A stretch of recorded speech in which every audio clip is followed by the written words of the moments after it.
Imaginez un instant, vous êtes confortablement installé chez vous, en train de discuter avec une intelligence artificielle. La conversation est fluide, naturelle, presque humaine. Vous partagez vos doutes, vos questions, vos réflexions, et doucement, vos croyances commencent à évoluer. Cette scène n'est pas extraite d'un roman de science-fiction, c'est notre réalité quotidienne. Et elle soulève une question vertigineuse. Sommes-nous conscients de l'influence que l'intelligence artificielle exerce sur nos croyances les plus profondes ? Je ne parle pas ici de manipulation grossière ou de propagande traditionnelle. Je parle d'une influence plus subtile, plus sophistiquée, plus personnelle. Une influence qui, pour la première fois dans l'histoire humaine, s'adapte en temps réel à chacun d'entre nous.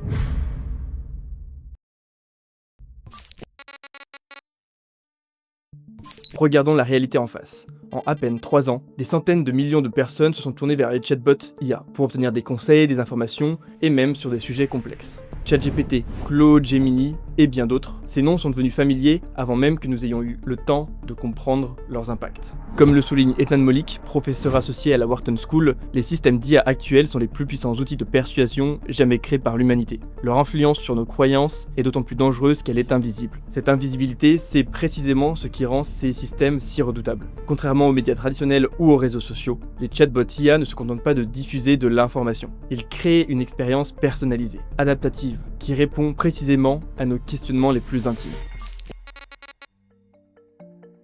Mais avant d'aller plus loin, qu'est-ce qu'une croyance exactement ? Ne vous y trompez pas, c'est pas juste croire au Père Noël ou aux extraterrestres. Une croyance, c'est ce filtre invisible à travers lequel vous percevez le monde. C'est ce qui vous fait penser que les chats noirs portent malheur ou que les avions sont dangereux. Mais pour comprendre exactement comment ça fonctionne, examinons les 3 piliers sur lesquels reposent nos convictions.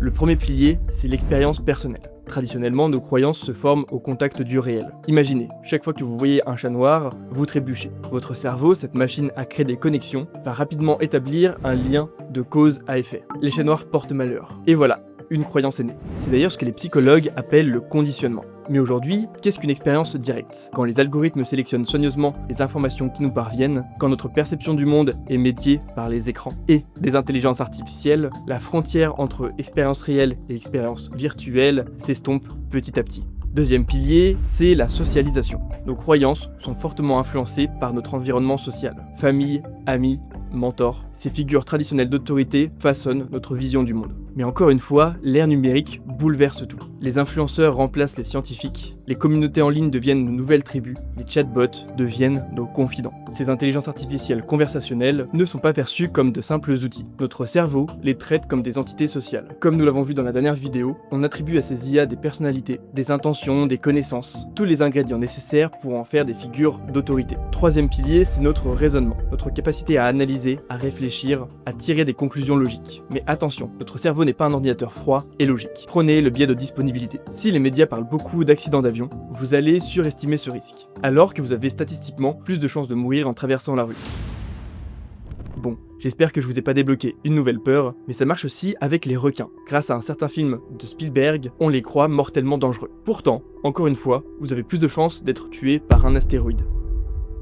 Mais dans un monde d'informations instantanées, de surcharge cognitive permanente, notre raisonnement est mis à rude épreuve. Les biais cognitifs, déjà nombreux naturellement, sont amplifiés par notre environnement numérique. Et c'est précisément là que les chatbots IA excellent. Ils comprennent et exploitent nos biais cognitifs avec une précision chirurgicale. Prenons le biais de confirmation par exemple. Cette tendance naturelle à privilégier les informations qui confirment nos croyances existantes. Un chatbot IA peut identifier subtilement vos convictions actuelles, puis adapter son discours soit pour les renforcer, soit les faire évoluer de manière si progressive que vous ne ressentirez jamais de dissonance cognitive. C'est une approche subtile entre validation et transformation. Le biais d'autorité, les chatbots IA se présentent comme des experts objectifs, dotés d'une connaissance quasi universelle, amplifiée évidemment par la façon dont les médias actuels présentent cet outil. Le biais de disponibilité, ils peuvent instantanément fournir des exemples qui renforcent leur argumentation.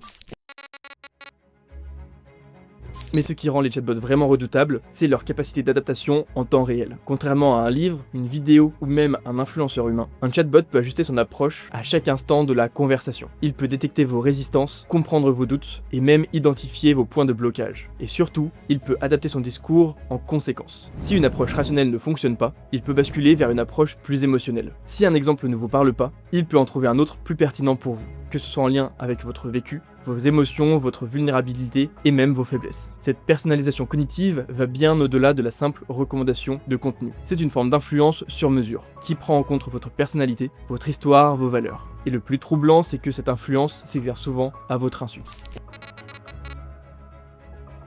Et c'est là que réside le paradoxe central de notre époque. Plus les outils IA deviennent sophistiqués dans leur capacité à nous comprendre et à s'adapter à nous, plus il devient difficile de distinguer nos véritables convictions de celles qui nous ont été subtilement suggérées. Comment savoir si notre position sur le changement climatique, l'éducation, ou même nos choix de vie quotidiens sont vraiment les nôtres. Quand chaque recherche, chaque question, chaque doute est médié par des systèmes d'IA de plus en plus sophistiqués et surtout persuasifs, où se situe notre véritable autonomie de pensée? Si ChatGPT est une révolution, c'est pas seulement parce qu'il maîtrise le langage humain, c'est parce qu'il transforme la nature même de notre rapport au savoir, aux croyances et surtout aux interactions qu'on a avec lui. ChatGPT n'est pas parfait, il dit parfois des choses fausses, se trompe sur des faits, il invente même des citations. Mais ça, c'est pas le problème principal. Sa véritable puissance réside dans sa capacité à nous faire croire qu'il comprend ce qu'il dit, qu'il a une conscience et qu'il est digne de confiance.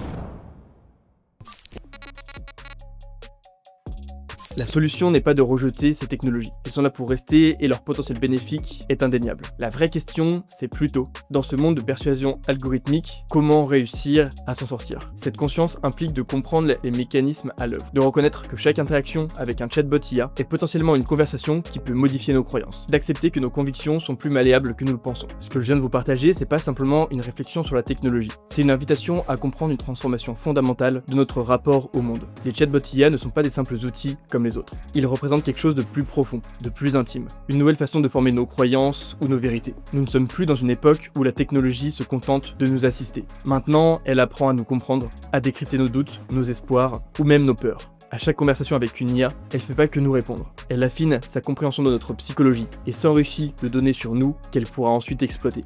Ce qui rend cette évolution si fascinante, mais aussi si terrifiante, c'est qu'elle soulève de nombreuses questions. Comment distinguer nos véritables convictions de celles qui nous ont été subtilement suggérées? Où se trouve la frontière entre l'enrichissement de nos pensées et réflexions et la délégation de notre jugement? Les études le montrent déjà. Ces systèmes peuvent modifier nos croyances avec une efficacité redoutable. Souvent, sans même que nous en ayons conscience. C'est pas de la science-fiction, c'est une réalité qui se déploie actuellement sous nos yeux, qui façonne déjà notre façon de penser, de désirer, de choisir à un niveau que nous ne soupçonnons pas encore. Mais ce qui est vraiment terrifiant, c'est que nous sommes seulement au début de cette aventure. Parce que ce qu'on verra dans les prochaines vidéos, c'est comment l'IA peut être utilisée dans le marketing pour nous influencer davantage, comment elle peut manipuler l'opinion publique à grande échelle, tout ça en transformant chaque interaction en une opportunité de persuasion. La question n'est plus de savoir si nous devrions interagir avec ces chatbots IA parce qu'ils sont déjà là, intégrés dans notre quotidien. La vraie question, c'est de comprendre comment ils nous transforment et surtout qui décide de la direction que prend cette transformation. Comme toute évolution technologique majeure, celle-ci porte en elle le meilleur comme le pire. À nous de choisir collectivement le monde que nous voulons construire.